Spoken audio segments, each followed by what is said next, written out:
I'm Jeff Cook. And I'm TJ Wilson. And this is Around the Circle. I'm walking slowly.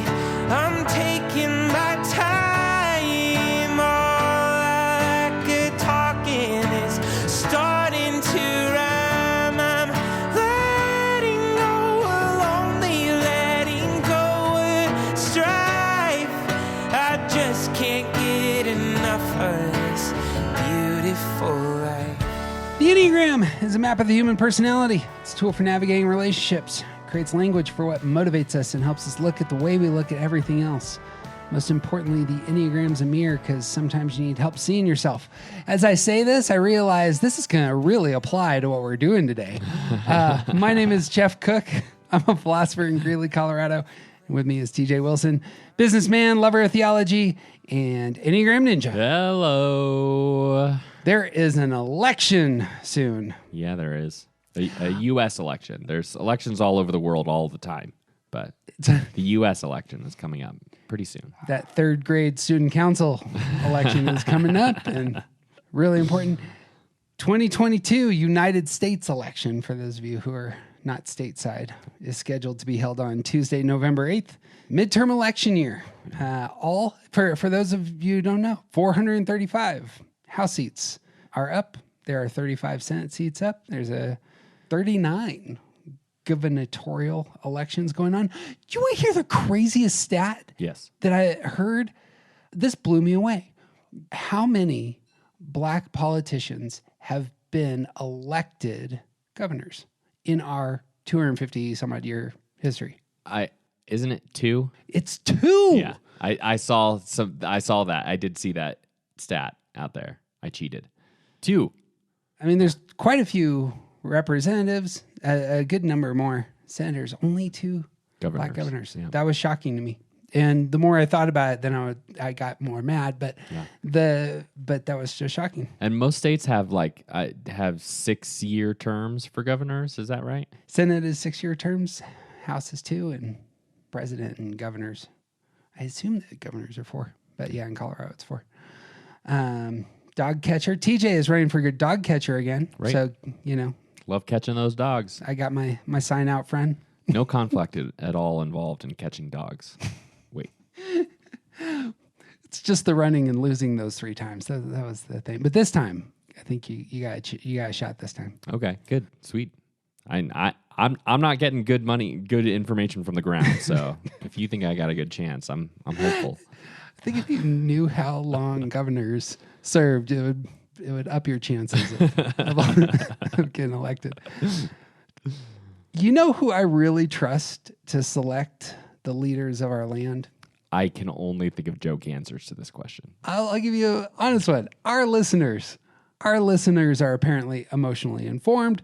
They are thoughtful, justice-oriented folks, well over 50% female. That's who I want to hand the future of our republic to. I like it. I approve. So we're going to talk about voting. Yeah, we're clearly going to take this conversation very seriously. That's right. Yeah, if you clicked on this going, I wonder who TJ and Jeff are going to vote for, this is not what we're going to be talking about. Right. It might slip out, but that's not the point. It will be on me. If anything comes out, it'll probably be me. This is actually, we're going to try and create a safe space for everyone who votes, doesn't vote, votes for the worst possible people. All of you are invited into this space because I think there's something really interesting here to talk about Enneagram. I think your Enneagram type is all over how you approach politics and voting. Makes sense because it's all over everything that we do. So we did an episode a while back on how you end up breaking up with your car. Right. Sometimes you got to sell a car. Right. You have an emotional attachment to your car. And all the types, I think, are exemplified in how you separate from a car. We talked about affect and how we connect with the world through what it looks like to sell a car and buy a new car. I think this works nearly identically with other topics for voting. In my mind, I don't know, like I said, TJ was making, scribbling notes before we started recording, so you may have more to add to this. In my mind, motive and our coping style is exposed in how we come to the voting process. Yeah. Motive is about what you want. Coping style is about how you solve problems. And at least for me, when I come to the ballot, these are the places of my personality that are getting engaged. Yeah. I think I totally agree with that. I also think that stance will play a role, just like it does with everything. If we really wanted to dive pretty deep into this, I think that everything will play a part in how we go about choosing people we're voting for, or whether we vote at all, or any of the things that go along with what voting is. But I think that the things that we're really going to see pretty prominently will come out of our motive, our coping style, and then our stance sort of supporting that. So, as I was running through each of the numbers myself, there was a few that I think may actually skew into as you were saying, like kind of into some of the other arena. mm-hmm. But I suppose for me, it's about what's right, things with my head. Yep. Which brings us to ones, I suppose. Starting with ones. Sorry, Preston, we're skipping your die today. The ones want to be good, often find stability, self-understanding by doing what's right. If I do what's right, feel good, feel comfortable in the world the way I should be. It's a motivation. And when solving problems, ones are going to act on their thoughts. They're going to really think through what is right and act. That seems to me to be real clear about how I come to voting. I don't know. I would love your thoughts as an outsider. Like, of course, you think that. That's your lens, man. No, I'm not saying everybody should be this way. No, I know. Actually, I think it probably should be the case. Everybody should be this way. But it is, that's how I feel like I come to the world. What do you see with ones in doing something like voting? Yeah. I think that those things like that desire to be good, and like there is a correct solution to these problems, and we should stop being really personal about this and come and figure out what the correct solution is. I think that's very present in how ones approach big ideas like voting. And I also think that the desire to improve things will play a pretty significant role. And I think we'll also see a lot of, I had a really good phrase when I was thinking about this earlier, they will bring a sort of rigid sense of right and wrong, and like what is the best thing for the school board or the county or the state or the federal government, like whatever it is we're voting for, the approach will be filtered through this very clearly defined in the one's mind set of right and wrong, black and white. Like there is a right way to improve things. Yep. And I don't think that ones are going to be great at leaning into some of the subtlety of how a lot of these things work. And I don't necessarily, I'm not saying that for good or for bad. I think that that's just the way that ones are, and that's something that they will bring to the table when they go to the ballot box. Yep. There can be a real selfless posture. I could see ones voting against their self-interest all day long. But it will all come through that filter of like, what is the best thing? Not necessarily what's best for me, but what is the best solution to whatever problems we're facing. Yeah. It might harm me, but it is still the best solution. That's fine. I'll go along with it. I find myself in my 30s, I got really into theology that was kind of about like just blow up the system, kind of we need to rethink this from the ground up. And I've really calmed down and even been much more kind of obsessed with the Constitution recently in terms of its creation and its foundation and advocating for it. That's me as a one on one side coming down on the whole system needs to get blown up. That's the right thing to do. And on another front, it took me just a few years. I think that the foundation that's in place is actually really healthy and should be the thing that we elevate above anything else. Right. And ones can come across the board to the question, what is right? But their posture towards what is right comes out there. Right. What is the best solution? And we need to do the right thing for the problems that are in front of us. It might mean we have to burn it down. And ones will be devoted to that concept. Or it might mean there's some if we can just get back to how it's supposed to be, if we can follow the rules that have already been laid out in front of us, then everything will work the way it's supposed to. And so the decisions coming forward are in that direction. Let's get the people who are going to do what they're just do what they're supposed to do, and everything will work okay.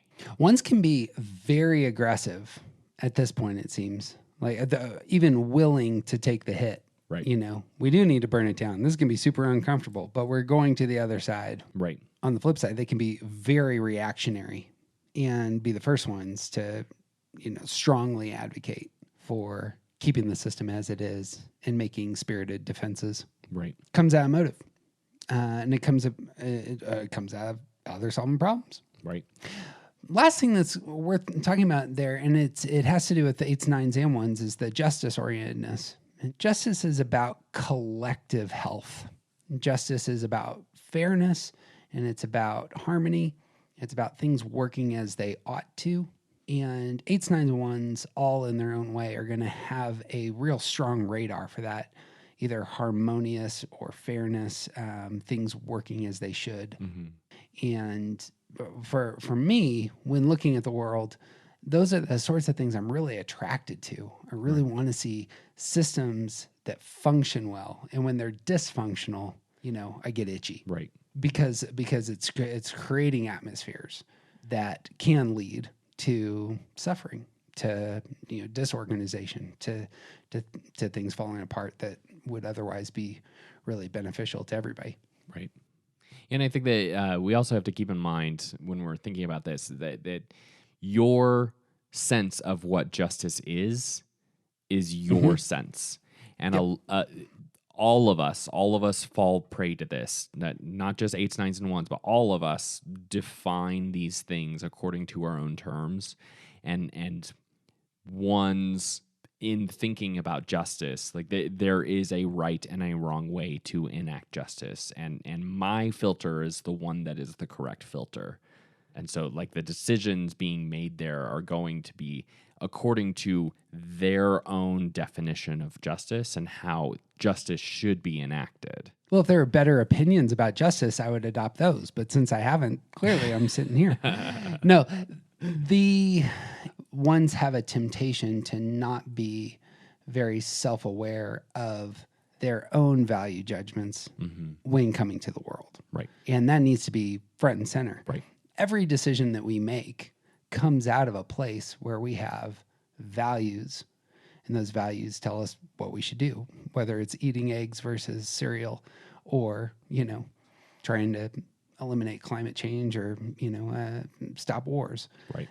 So like the rigidity of ones need to be self-aware that that's a real temptation. Mm-hmm. And the holding things loosely in terms of their values needs to color that, which can be very difficult because, as we've said in the past, ones often have such a difficult time getting their heads around things that once they've actually landed on a place where they got their head around things, they don't want to move. Right.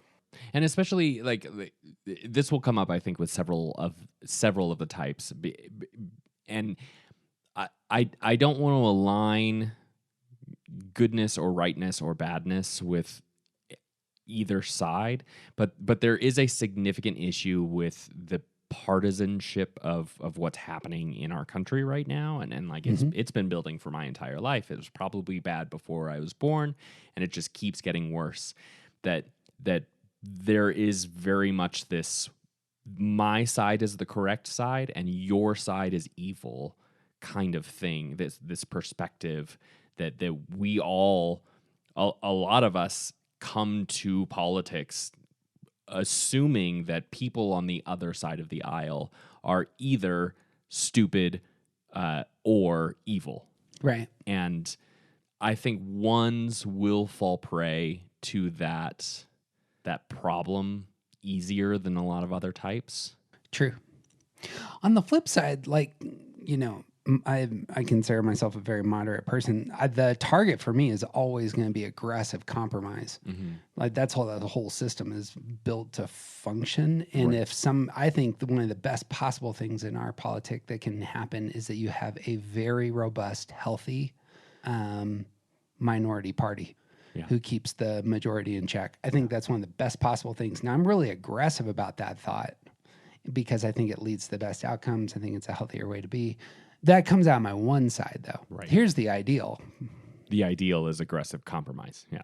So, and I generally take that posture in a bunch of strange places. Like I'm aggressive about nonviolence as well. That may feel strange, but like that's the target. Right. And I push hard into it. Right. The zero-sum game, I win only if they lose posture of many who are seeking high office, I think can be advocated for, defended, held up as a virtue by ones. But ones I think will be the most offensive. Sure. There's a handful of people on cable news who I would type as ones on a variety of channels.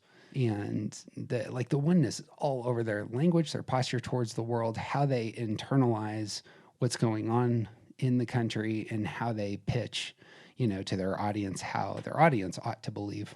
There's a lot of oughtness going on on opinion shows. Yeah, that idealism coming through. The two most successful shows on Fox and on MSNBC, they're both led by ones. I believe you, but I don't watch either of them. So yeah, that's why TJ has a better soul than mine. Brings us to twos. I don't know about better, maybe calmer. Healthier, less waking up at 2:30 in the morning ish. Yeah, I for different reasons, I should say. For twos, this is where things get real interesting for me because it moves off of the one. So some of you will, in hearing about ones and how I come to the world, think that's not how I do things. I would intuitively think everybody votes this way. You think about what's right, what do you want, what's best for your country, and I think that's actually not how things generally go. Yeah, I don't think that's true at all. Right? So, which brings us to twos, and I think twos are a great example of a type who are coming to voting in a very different way. Sure. So, when twos vote, what's going through the heart and mind of a two? I think twos get into a really interesting place because twos are in twos want to be helpful. They earn their value by being useful and helpful in other people's lives and by having people need them.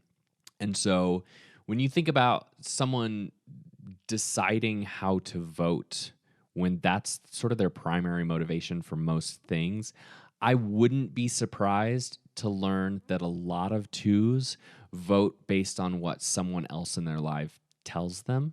They're going to vote the same as their spouse because they trust their spouse enough that they don't have to think as hard or watch all of these terrible things where people are just being so mean to each other. Yep. That why would they subject themselves to that misery when someone that they trust can just sort of, this is what I think and this is how I think people should vote. And they're like, okay, great, sounds good. Want a sandwich? That's my intuition also. I feel like twos, I would guess, are much more tribal in how they vote. This is who we vote for. Yeah. It's a relational act. It's like our collective power is going here. It can be, I imagine if the coping style comes in, fairly optimistic.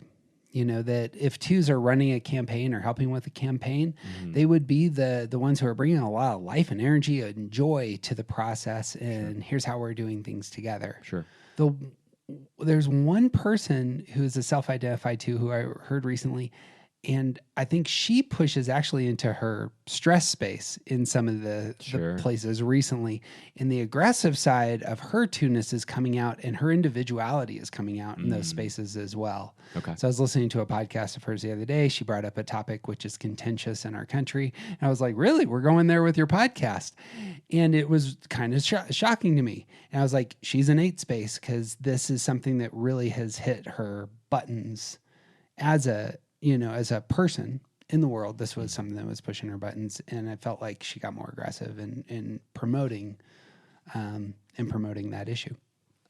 I legitimately do not know what you're talking about, but I would also like my instinct, my gut reaction to that is, was this person driven to their position by the abuse or ostracization of someone that they loved. I mean, I could tell you the issue. I mean, the answer to that I don't think is necessarily important, but that is going to be a big part of how. Yeah. Like when twos are really engaged, I think that's going to be part of it. Oftentimes, I can talk through both. I can talk through the variety that would come out of this. The thing that was getting her animated was abortion, and she was advocating for the pro-choice position. Sure. And it was kind of the energy at 8. It felt like coming out it came out of that space. Yeah. Now a 2 could clearly go to 8 space, make our anti-abortion arguments, or take that posture in terms of voting. Right. But the 8 space would be what's important there. The Right. 2 is going to a place where Yes. they're feeling stressed Yep. about something that they see in the world. How is it affecting how they vote? Mm-hmm. And on one side of that argument, it's about the protection and the upholding and the support of the people making the decision, and on the other side of that argument, it's the protection and support of unborn children. Yep. Listeners will know this. I'm a professional ethicist. Abortion is the most difficult moral issue there is. It just is. There's nothing in the history of our country, maybe the world, that is more complicated, I think, in terms of hitting our emotions and difficult to navigate than how a society should come to all the layers involved in legislation over abortion. Right. It's a good thing that our country does a great job of pausing, thinking clearly, dialoguing constructively, and coming to mutual solutions on these sorts of things. Yeah, we're great at that. We are excellent. Compromise is the name of the game. I don't know if it's worth saying again, but again, with the 2s, I'd be really curious from 2s themselves. But I think it is actually a good thing to think my vote is communal. Mm-hmm. I think that's a great way to be in the world. Agreed. I think there might be an overemphasis of individuality that can come, but I think that can be a great good. Yeah. I mean, I suppose on the flip side, I think it's a great good when people vote different ways. My wife and I vote differently all the time, especially when it comes to like the amendments and such. Sure. But yeah, there's something about being part of the crew. These are the values that we have together. It seems like that's how 2s kind of live, is getting a sense of themselves through the community that they're part of. And what's the most helpful solutions? What's the most beneficial for the people involved? Solving the problem should be about what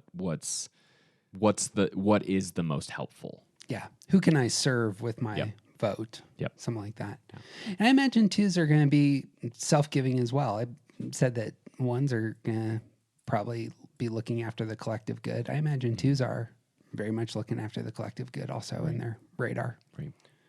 But I also think that a lot of their collective good is going to be heavily influenced by who's in their circles. Yeah, exactly. And I mean, we should bring up that is the same problem the 1 had. Yeah.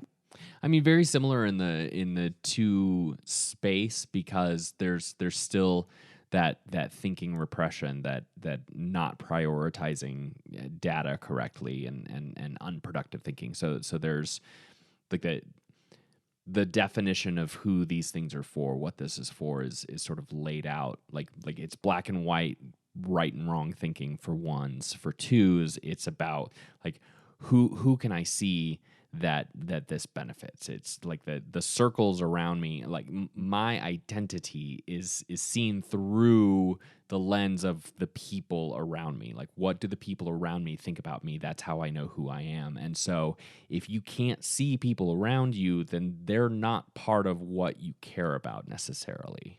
Yep. Really tricky for both 1s and 2s to be self-critical of the value systems that either they've landed on as a 1 or that they're surrounded by as a 2. Right. And notice the thinking repression. It kind of colors a lot of that. Right. Boom. 3s. What's your thoughts on 3s and voting? 3s also being identifying themselves based on what other people think about them. They rather than wanting to be helpful to be loved, they want to be seen as successful and praiseworthy. And so they also share that coping style, like how do you fight with ones. So like they want to come to the best solution, and for them the best solution is what is the most successful and efficient solution to whatever problem is in front of us. And I think a lot of what drives threes will be about what is the best way to solve these problems for the most people, because we can't solve the problems for everyone, and we should stop talking like that. And like it's just a waste of time to try and make everybody happy. So what's the best solution for most people, and particularly to benefit whatever kinds of things I personally am involved in. Yeah. So like threes who live in New York City aren't necessarily going to be concerned about the whatever like voting decisions affect the farmers in Nebraska. Yeah. Corn subsidies isn't on their list right now. They're just not part of that world, those circumstances. So it's not something that they're concerned about. The threes who are teachers will be concerned about schools and school boards and like what people are saying about departments of education. Threes who are involved in business will be very concerned about how the government is approaching business. Yep.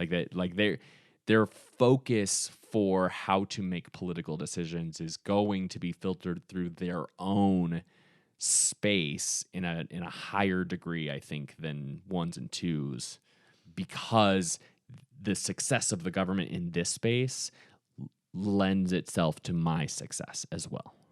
I don't have anything to add there. The thing that went through my mind with threes ends up being there are some times where threes will get really animated about specific candidates. And I think it's when those candidates are winning.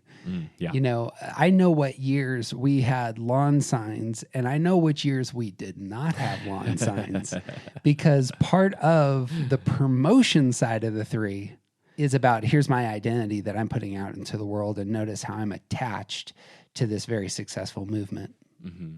And then there's years where we'll probably be a little bit more quiet. Right. In fact, I'm not really sure I'm going to vote this year because I don't want to be attached to a loser. Right. This person's clearly going down. Probably not worth it. Right. Yeah. I mean, and not even not worth it. I don't want to be attached to losers. And if I know that my vote won't help the candidate that I think is the one that should win, if I know that my candidate won't win, why would I waste my time voting? Not valuable. Nope. I have other things that I could be doing. Yeah. Threes are going to invest in things that actually produce and are valuable. That's good. Yep. Fours. How fours vote? That's where the Green Party is getting all that 1%. I never put that together. You eclectic libertarians out there. And fours are so still through that what do other people think about me kind of lens. We get into an emotional response kind of coping style. So like this is how I feel about things, and I need to know how you feel about things. And I think there's going to be a lot of fours who just don't engage with politics because there's real stuff happening right in front of me, and why would I talk about stuff that's happening miles away in some office some building that I actually have no influence over? And my like, we all know that our votes don't count here, so why would I put my energy into that when I could be doing something that like feeds my soul a little bit better? And so like they just don't engage with politics, or they are really passionate about talking about political things and then maybe don't actually vote. So that's what came to my mind first, is that there's going to be this surge of energy, this wave of energy around this time, and everybody's going to be doing something on the exact same day. Yep. And the four is going to say, you know what, I think I'm going to skip it. I'm just not going to be part of that system. I don't really want to.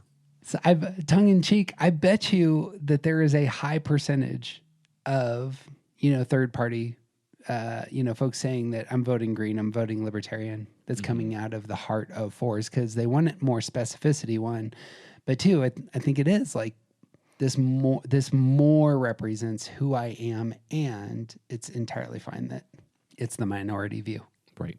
And like even going a little bit further tongue in cheek, there's still like write-in candidates and voting for Ralph Nader because it messes things up, and like essentially taking the contrarian side. Right. Not actually necessarily believing in what you're voting for, but taking the contrarian side to be different, to throw a wrench in the system, to make your mark by not being one of the sheep.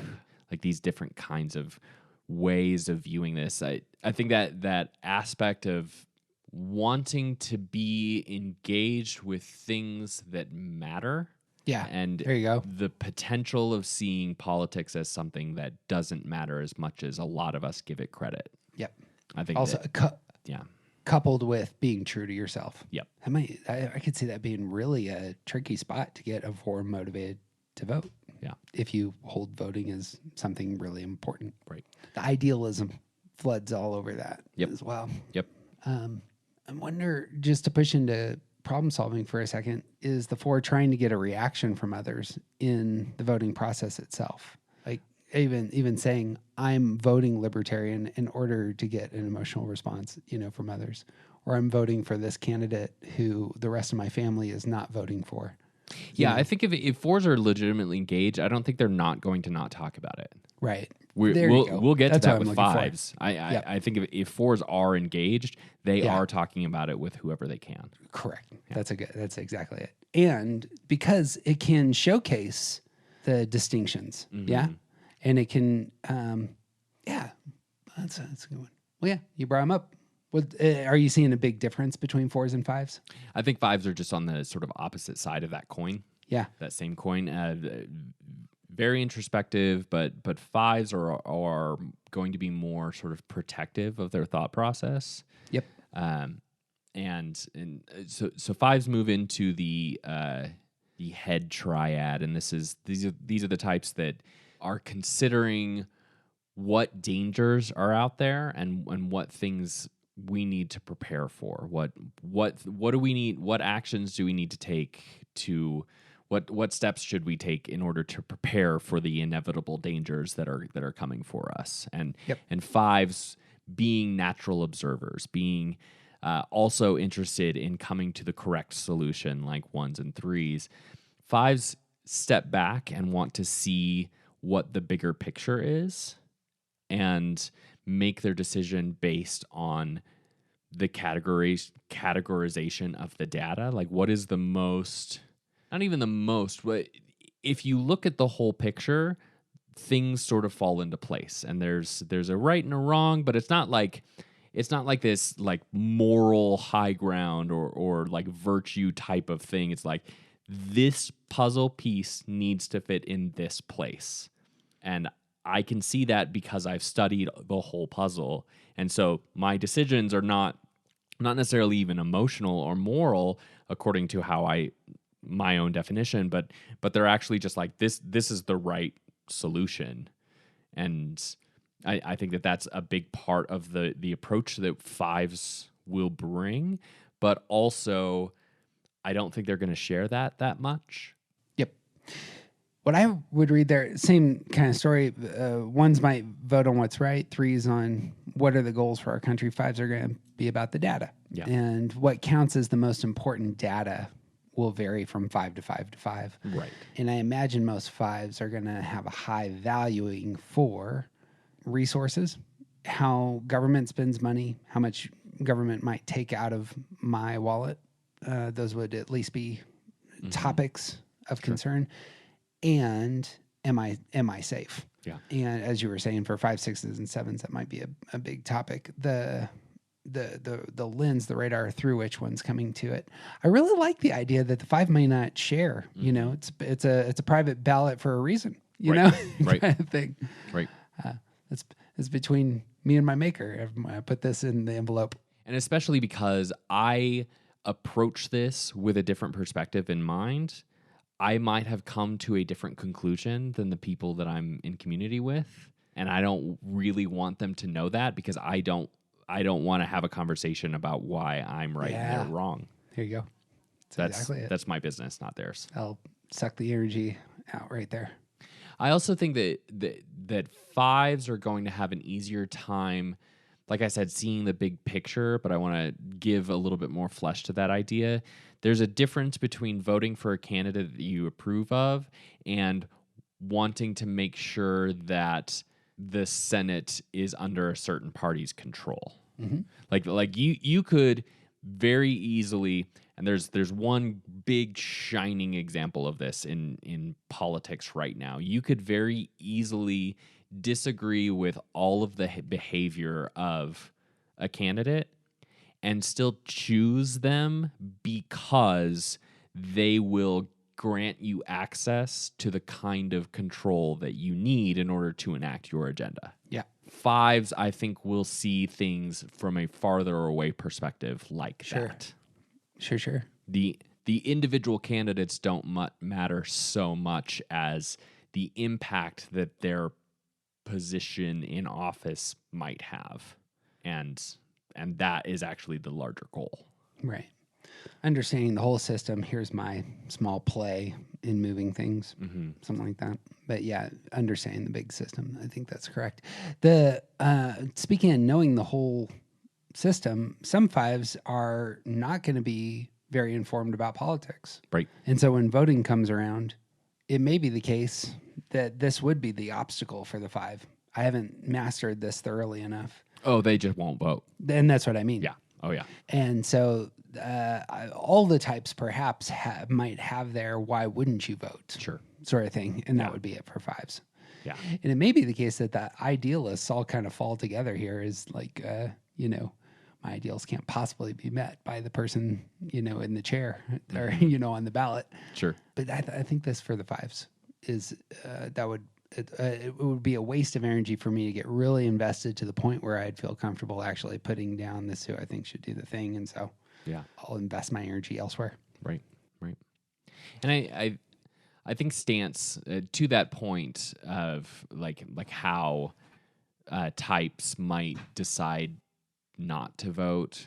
I think that stance will also play a big role there. Yeah. I think that fours, fives, and nines might be the highest likelihood to not vote because we forgot or we're lazy or just all of a sudden it's Tuesday and I'm busy Tuesday. I forgot to plan for this, or I just really don't want to do the work to figure out what's right here, and so I'm not going to. Requires some action. Yep. Sixes. What comes to mind for you on sixes voting?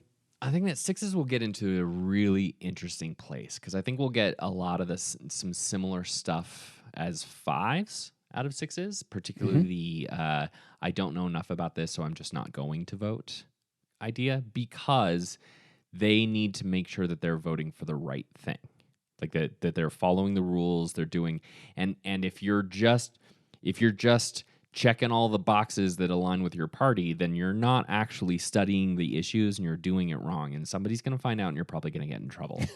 Like that's right. Sure.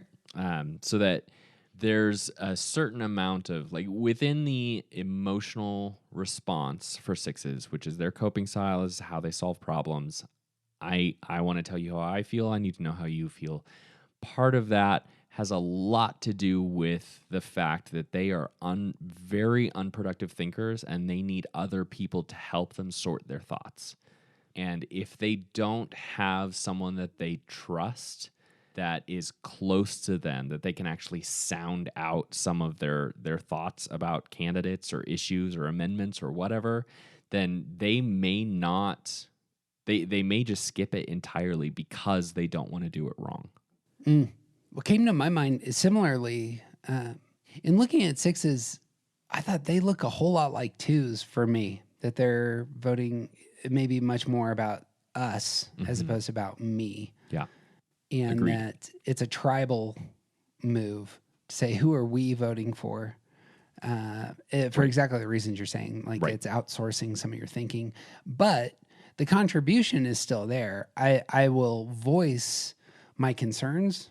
You know, what about these 12 things that might go wrong? Mm-hmm. I get the input of the tribe. And if we're all, you know, voting together in the same kind of way, then I'm not going to get in trouble. Right. as you were saying. Right. Yeah. Or I can have confidence, at least we're going down together. It's not just me that's going to get kicked off the island for doing this inappropriately. Right. And even if we consider the more counterphobic issue aspect of 6, I think there's still when they actually get in the box, they're not pressing against any authority. They're not challenging any kind of system. They're not doing real good counterphobic type moves by voting. And I don't know that aspect of 6ness will necessarily hit the ballot box. Right. It will come out in some conversations. It'll come out in a lot of the way that they engage politics in general. But like once they actually get into the little booth and are actually filling out the sheet or pressing the buttons or whatever however people vote, that I don't think the counterphobic will have as much to do with that part. Harder to be reckless in those situations. Yeah. I do love the image, and this is very different from my upbringing, but I'm sure that it's the case that there has been for many years. In this family, we vote for this party. Yep.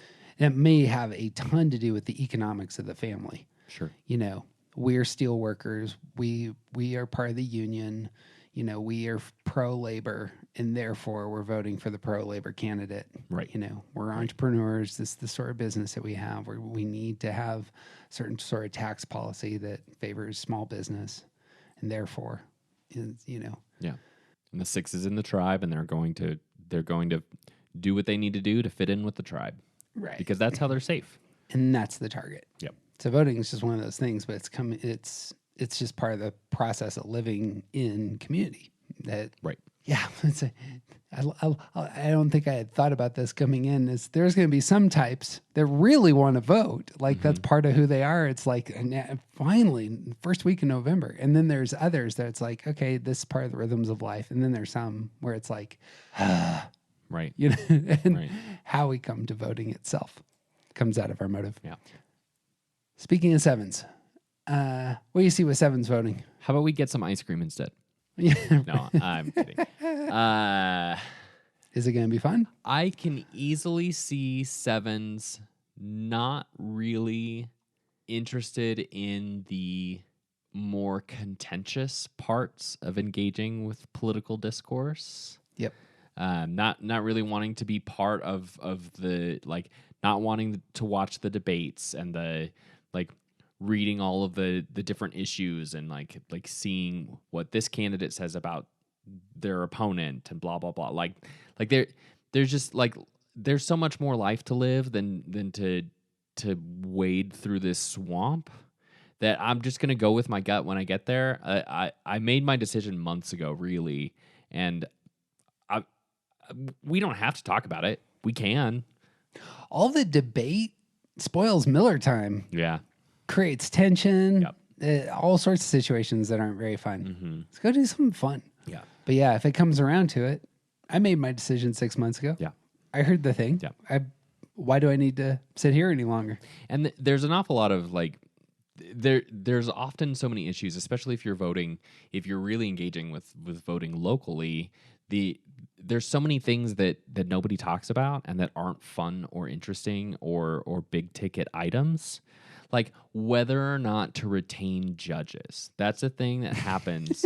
I feel like there's like 17 judge retention questions every single time I vote. And guess how many times I have looked up the credentials of judges? It's not very many, because no, man, why are we voting on this? It matters. And ones might be really into researching this. 5s might be. if threes are lawyers, they might be, but sevens are like, man, this is boring. I'm moving on. Like they're gonna go through the issues that they know and skip everything else. Checking yes on marijuana and putting in the ballot Yeah. in the envelope. That's it. That's all we need. That actually is part. I think if you can get a 7 excited about, here's the great new things that we could create. Right. And okay, I'm gonna get my ballot. I'm gonna check those 3 things and leave the rest blank. And another place of like what's best for everyone, but not necessarily what's the best, like how do we solve these problems, but like how do we create good things for everyone. Yeah. When sevens are more engaged. Mm-hmm. And even if they're not that engaged, I think they're even surface level engagement is going to be about like, okay, that the sound bites from this person sounded more fun. Like they're trying to make a better life for more people than this other person. So I'm going to vote for them. Or yeah, schools need money. Great. Let's do it. Or, nobody needs to pay more income tax. Let's get rid of that or whatever it is. Right. Yeah. We've said this in the past. Having watched the fantastic Ken Burns series on the Roosevelts, and I think that FDR is a fantastic image of a 7, especially a 7 who's overcome massive adversity. And the policies coming out of FDR are just all over the place. Sure. He's got 80 different programs that he's pitching and going around the country and really enthusiastic about. And I imagine, as you were saying, something similar. If somebody really loved politics or, the getting stuff done through government, that might be their take on coming to the ballot. Yeah. And I think just thinking about types as presidents, I haven't really gone through the list, so this is not going to be comprehensive. But the idea of a 7 as a president, I think that might be like a good, healthy 7 in the White House might be like one of the best options because they don't have to finish all of their ideas. They can just have them and give somebody else all the responsibility and then leave. Gen up a lot of energy for things. Yeah.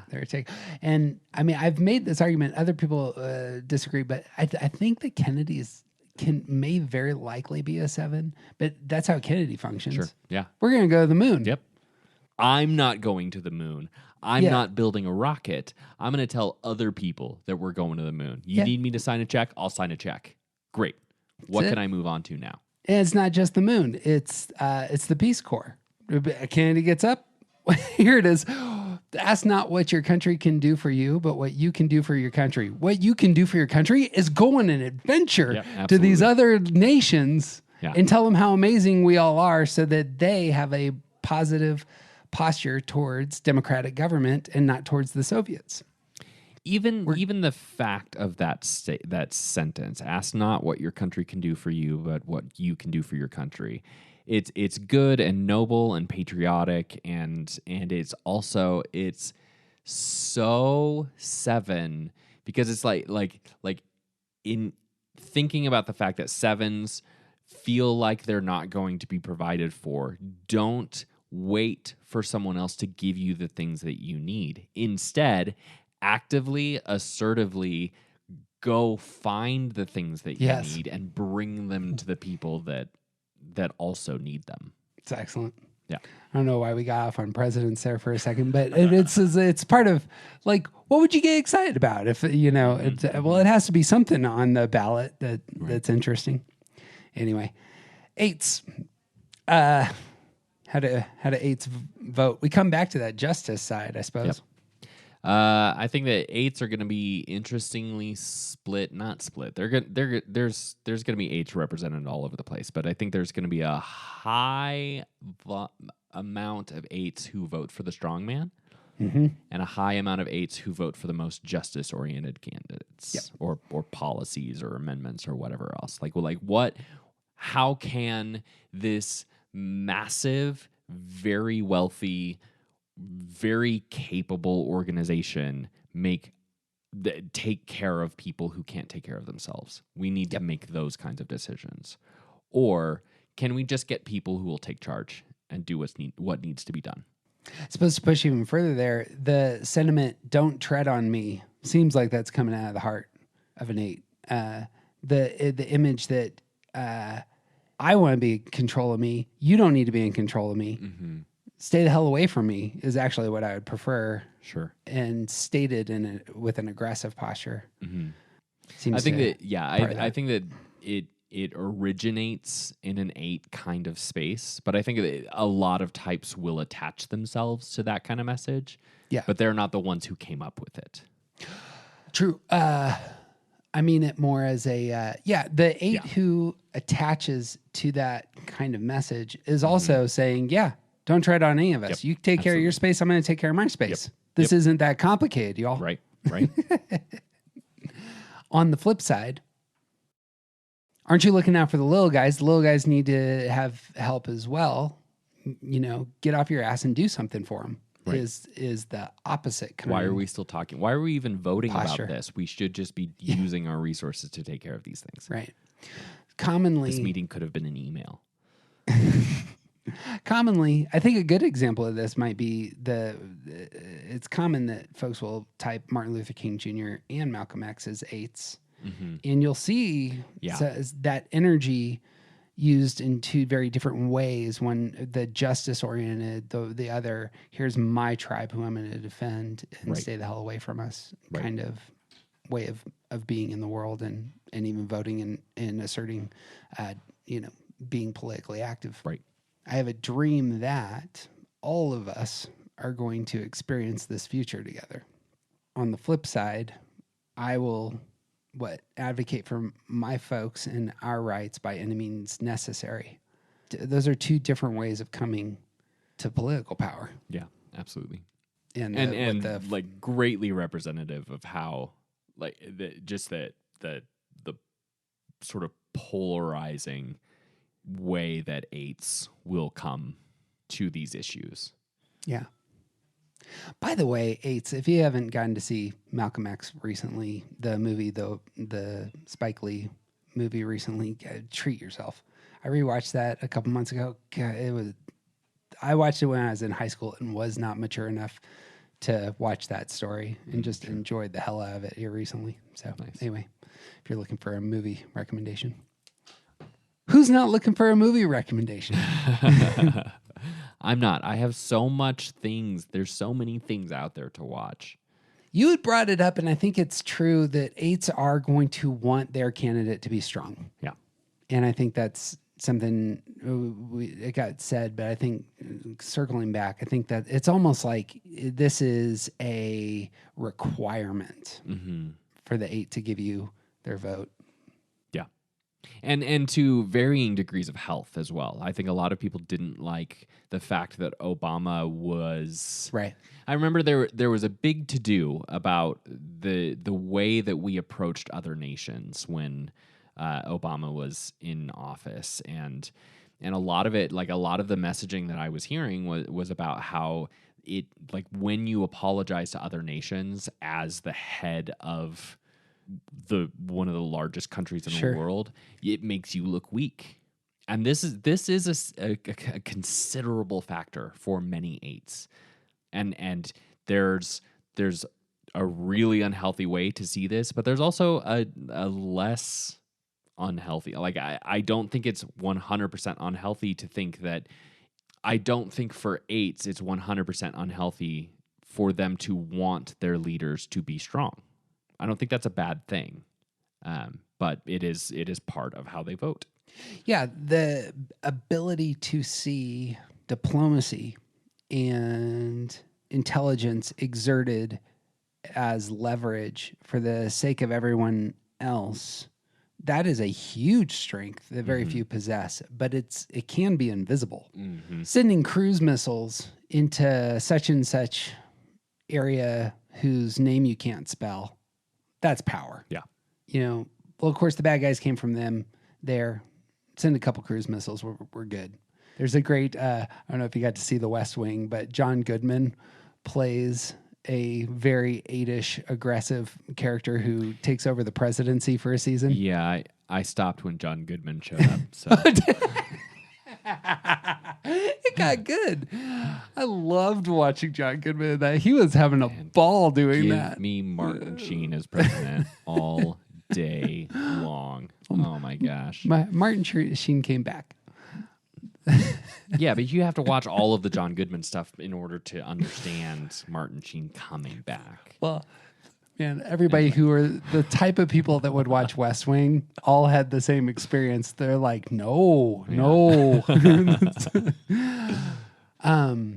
But there is,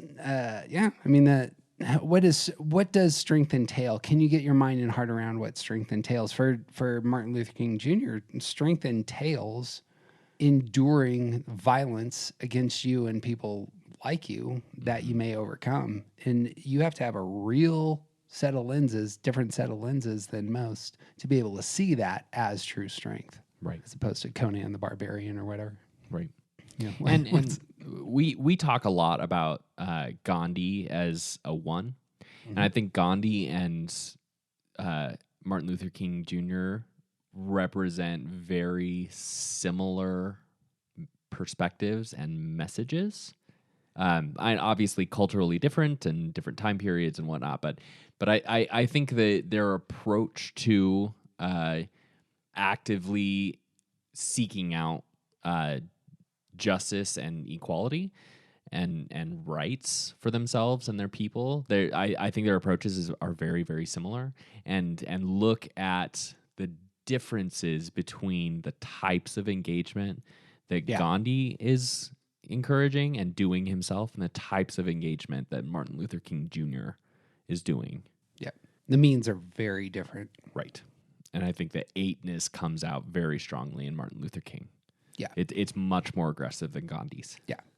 Gandhi's is all self-inflicted. Like he's fasting in order to get people to stop being violent to each other. Notice how like the you could dress it up this way. The anger going inward is materializing in fasting for the sake of your country versus, King is going to go into areas and he's going to occupy space. He wants you to feel his presence. And not only that, but he's going to lead other people into those areas. Yep. Gandhi inspires other people to do similar activity to him, and Martin Luther King inspires other people to come with him to the things that he's going to. Yep. Yeah, the eight playing out is a much more aggressive kind of, and I think we'll see that a lot in the ways that eights engage politics. It's right. Going to be much more aggressive in this way. I've talked extensively with Sean about this, about LBJ as an eight, who Kennedy could not pass the civil rights legislation. But it's a tragic thing to say, but it may be a great good that that LBJ took over the presidency and was able, because LBJ got in there and got in people's face and moved civil rights legislation through. It's one of the it is the most impressive achievement legislatively in the 20th century, I think. But it took that kind of personality, and I think it's very likely that LBJ was the only eight president we had in the 20th century. Maybe Roosevelt, the first Roosevelt might have been eight. I should probably pause there, but I have nothing to contribute to that. You're exactly right, though. The energy of leadership. Yep. I'm Gandhi. I'm going to earn this. Eight. We're going to drive this ball forward together. Right. Boom. Anyway, sorry. See, you're picking on my history bone, and then I go off on a rabbit trail. Nines. TJ, how do you vote? I'm trying really hard to make this more universal because the way that I vote may not be the same as all other nines. I think that the engagement is going to be, the easier it is to vote, the easier it is going to be for a nine to vote. Mm-hmm. Just straightforward, perfect. Like I don't know that I've stood in line to vote maybe more than maybe twice. I did just in my whole life? Once. Yeah. I'll tell you what, all our listeners, you want to be jealous of Colorado for a second? They mail you a ballot like 3 weeks before or so, right?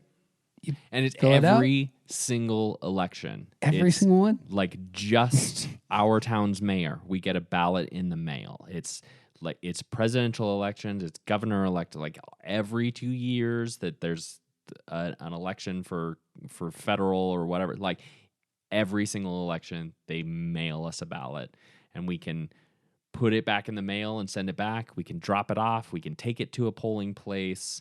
We can drop it off at the county clerk. All sorts of And options. mail it to us. I watched stuff online of folks who are standing in 4-hour lines or 8-hour. This What is the hell system is this? I think like the first 2 times that I voted, that was the like we weren't on all mail ballots yet. Yeah. And maybe the first 3 times, because I know that I skipped one of those because I don't want to stand in line, man. I just okay. So the ways that 9s vote.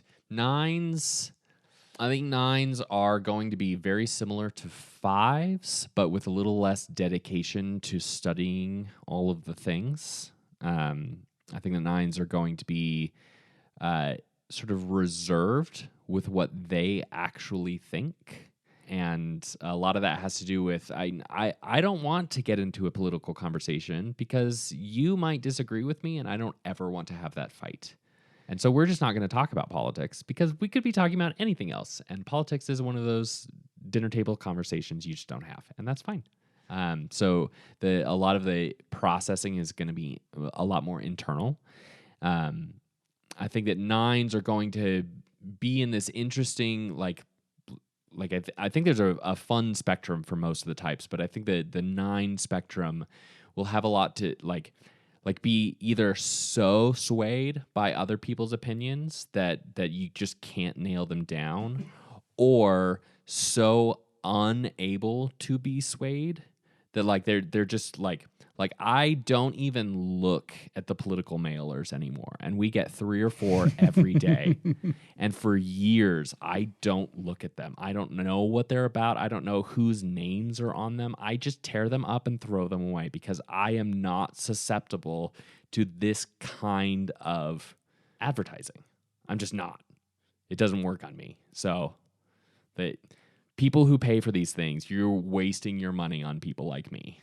I think that a lot of how 9s are coming to the table, like they want things to be peaceful and simple and easy and everyone to get along. And a lot of their decisions about who to vote for, what issues to vote for, will come from that similar, like, what's the best for everyone kind of space, but also like what's the easiest path. And there's a lot of situations that there's so much subtlety and nuance, and like this person says this thing and I don't agree with them, but I like their party, and this person, like there's just so much more about, because 9s can see both sides to everything.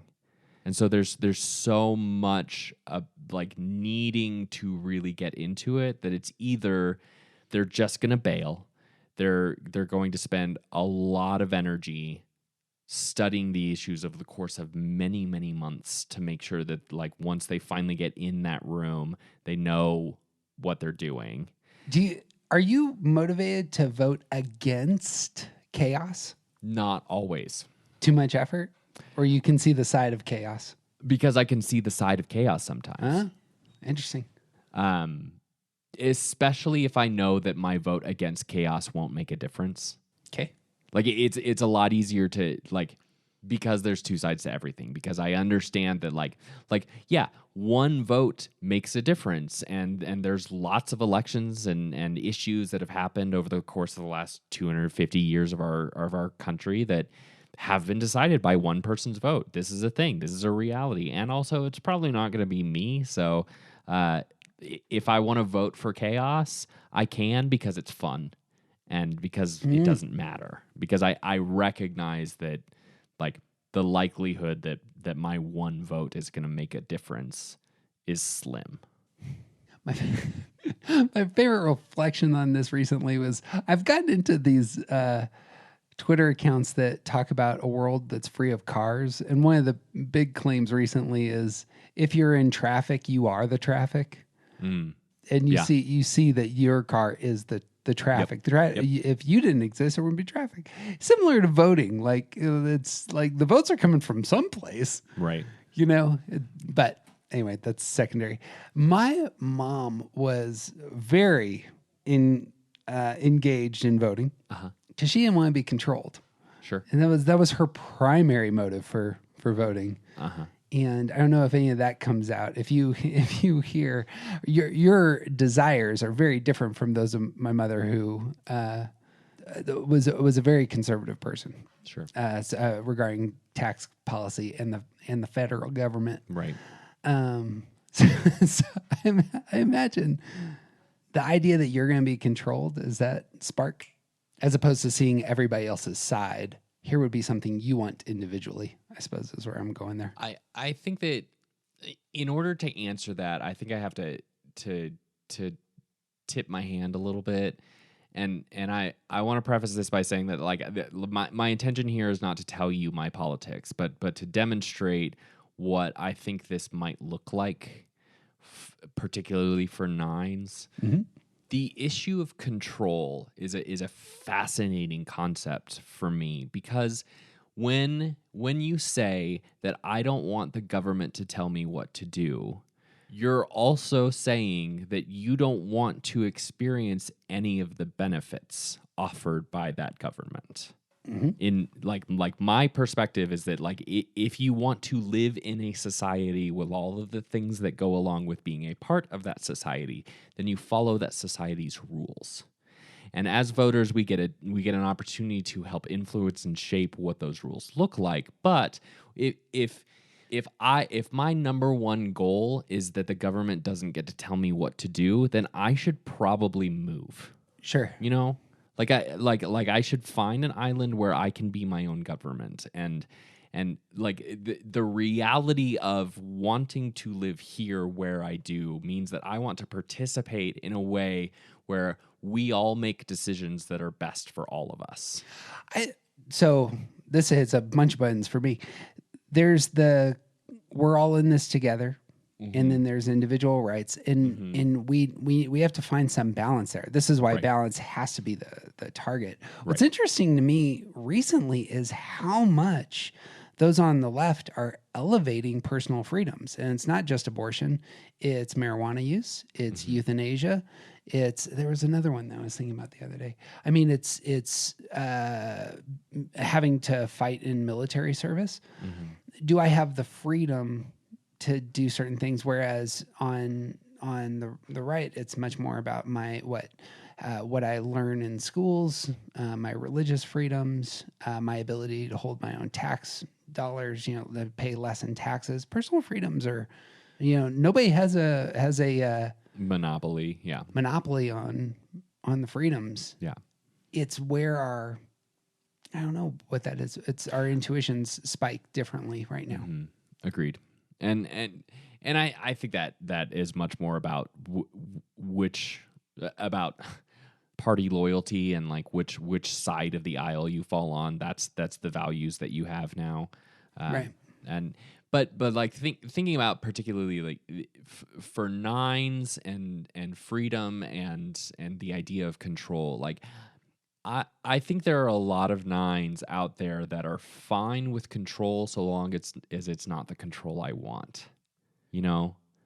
Oh, you care about other people's control? No, I mean fine with being sort of under the government's thumb so long as they're not controlling things that I don't want them to control. Sure.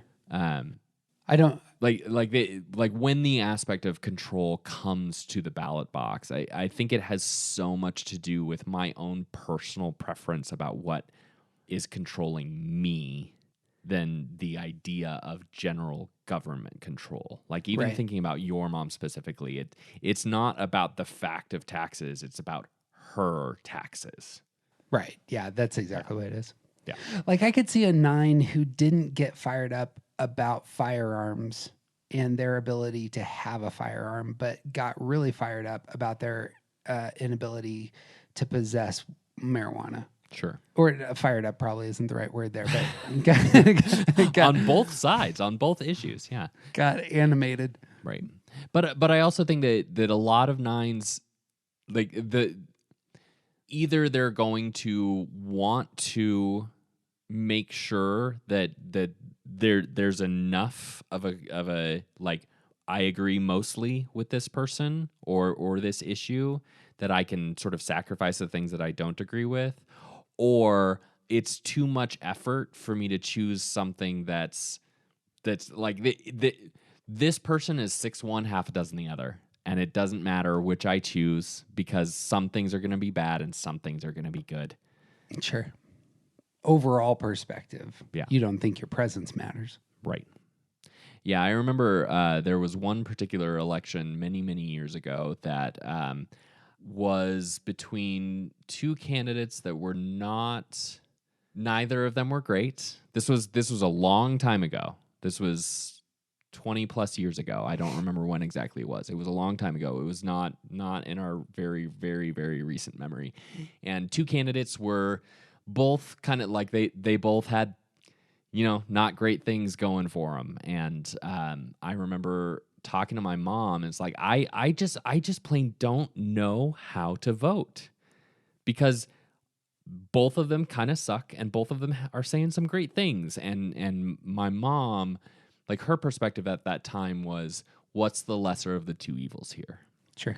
And that was a big part of that is a big part of how I make decisions in general. And when it comes to politics, like, that will be a factor. I know there's a lot to be said about we shouldn't be voting for the lesser of two evils. We shouldn't have to sacrifice what we actually value just to make sure our candidate can win. I get that argument. I think that's all they're selling right now. Right. Seriously. But like there's especially for nines, there's just a sense of like, I because I can see both sides, I can understand like why either of them might do some good things. Mm-hmm. And so in the end, oftentimes it just comes down to like my instinct, like this one feels better to me, and that's all I have. I have no explanation beyond that. And it'll be fine. And I think I think a lot of nines are going to be like that. And it's like it doesn't matter because in 2 or 4 or 6 years, that person's going to be out of office anyway. If it's an amendment that's that bad and I disagree with it that much, if the majority votes for it, that's what democracy is, and I will accept my fate. Like that is one of the things that I think is going to be universal about nines is whatever the outcome, we will accept it because we'll just adapt and move on. Right. Yeah. There's the positive outlook. Yeah. Coming in all over that. I'm going to be frustrated and just rant about it for the next 2 years. Right. And I'll listen. It's fine. I get it. Proving TJ's point that there's not much you can do. No, there's all sorts of stuff you can do. You can vote. I that was really helpful for me. I liked going through that as an experiment. Me too. You got any last thoughts on voting? I was trying to think of something clever to say, and every single like the start of an idea would come up, and then I would see the other side of it, and it's like, oh, if I'm gonna say that one idea, I have to say the other side of it too, and then nope, I have no other thoughts. Let's move on. Vote Dole. The thing that I was really helpful. Go ahead. Somebody put a Ross Perot sign in my yard a couple of years ago, and it makes me so happy, and I'm going to put it in my yard every single year. And I definitely had several people stop while they were driving by to tell me how much they liked Ross Perot. It was awesome. So whoever did that, thank you. Now, that's what's important to this country. That's the best I could do off the top of my head. Good enough for me. The thing I didn't want this podcast to be was like an Instagram post. It was like, here are 9 ways that you vote. Right. There is something about seeing all of ourselves in our type when we come to civic displays. And it probably cuts across the board, especially coming out of the pandemic and being inside all the time. What does it look like for me to re-engage the culture? It can be really healthy, important, and just giving some name, to how you do it. Yeah. That's, I suppose I come back to that. My oneness is all over how I vote, how I go to a 4th of July, party, how I go to a football game. it generally materializes in those spaces. So important for me to see. Yeah, and I think that's like if I did have a last thought, I suppose that's what it would be. Is that there are 9 ways of seeing. We see the world very differently, and we bring that perspective to how we engage, how we view politics, how we make decisions in political areas, and really, like, it would be good for us and the country and the world if we all started to understand that, like, the other person, the person across the aisle, the person across the table, the person yelling at us because they disagree with like none, all of those other people, they see the world differently than you do. Yeah. And it's perhaps that they have similar values and they just have a very different perspective on how to solve the problems. Invitation to be empathetic there. Yeah. Bang. Well, it would mean the world to us if you would share this episode with people that you care about, preferably those who aren't interested in voting or need some reason to vote, need some reason to get up this season. Or need an excuse to say, you know what, actually, my type says it's okay for me to not vote. That's fine, too. That's a valid perspective. But to circle back to where we started, the people I would entrust with the future of our country would be our listener audience. So I personally hope that you point the way to go. Hey, guess what? What? All the links to all of our stuff are at aroundthecircle.org. Oh, all of them? All of them. If you want to engage all the stuff that we do, it's there. I started thinking about this today that some of the events that we're announcing are kind of time sensitive, and most of our listens actually comes 6 months, a year later, because everyone's in a constant state of catching up. So, by the way, if you want to come to our events, you want to we are online at this present date. We're online every other 2 weeks, and we have online community, which has been fantastic. If you haven't gotten a chance to try this, you really should go to aroundthecircle.org, scroll down a little bit. There'll be a link that just is about us gathering together. We're going to be talking about affect groups in late 2022 and how we connect with others. And so we would love to have you. And you know what else? What's more important than voting is exercising your ability to put stars on our podcast. It's a kind of voting. It is. What do you call that? It's crowdsourcing. Or something. Yeah, it's voting. Yeah, it's like voting. You're up voting. Yeah. Well, that's what I got. You got anything else? I got nothing, man. He's TJ Wilson. He is officially Perot 2024. And I'm Jeff Cook, and who you aren't isn't interesting.